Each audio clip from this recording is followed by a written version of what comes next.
changing my voice. So this is Exhibit 3. You see that there's a neo-colonial depiction of Christ and what they call the Christian warrior. In Paul's letters, it describes, the helm of salvation, right? The helmet of salvation, the breastplate of righteousness, the buckler of truth, okay?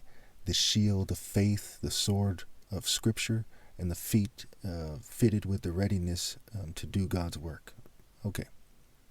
And so they've depicted the Christian warrior the same way as the very types of people who crucified Christ, right? The Roman soldiers, in collaboration with the Jews, and Rome was very LGBT at the time.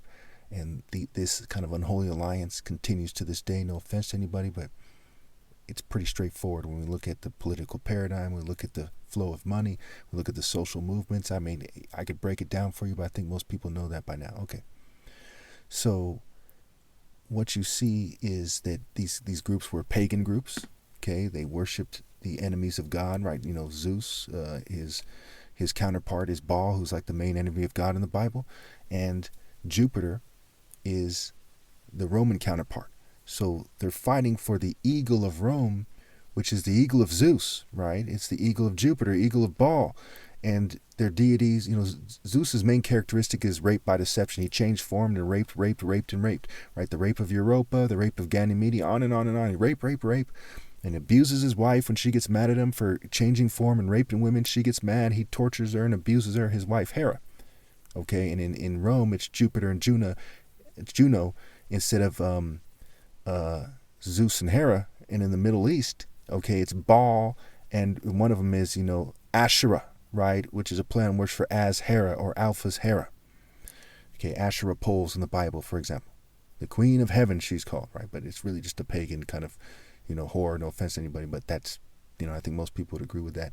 And that's part of how we get a lot of these activities and words and slang words in our culture from that idea, right? Okay.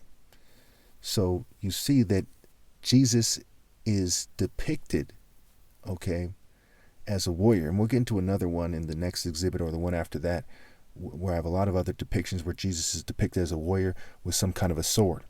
Okay, is he going to be some kind of craftsman shape, like knight-shaped person? No, it's even called a knight, right? Darkness and night. Wearing a helmet, right? Helmet, right? Pretty straightforward, right? Instead of the father, it's a shield, right? She, shield, right? Think about sex, excuse my French, but when a guy is penetrating, right, he has the sword, so to speak, and she has to kind of take the abuse, right? And there's parallels to that, an armor and a shield. I hate to break it down like that, but that's the nature of this, right? A sword and a spear, they're phallic symbols, right? Spirit, right? Spearing something, right? Spirit, okay? And you have the knife, right, is K fine, scrambled, blade, B lady, right? The people who are gender neutral LGBT types are, the witchcraft people, craftsmen, right, crafty, right, witches, right, they're females, right, sorcerers and mages and wizards, they're effeminate guys, right? And it's pretty straightforward. And when a person gets old, like an old wizard, right, their pectoral muscles tend to sag like a female's breasts. Excuse my French again, but this is a part of the occult, right? The gender-neutral Baphomet, right? Cold, see old, right? Bold, be old, right? Gold, right? The golden rule, right? G old. It's not a coincidence. It's called the golden rule. There's a bunch of old politicians and old rich guys, and the word old is in the word gold. I'm sure that most people, would agree. Same with the word told, right? Who's telling who what, right? You think about the chain of command, right? 33 degrees of masonry, 33 levels of officers, right? Ranks in the military. And there's other things like this as well.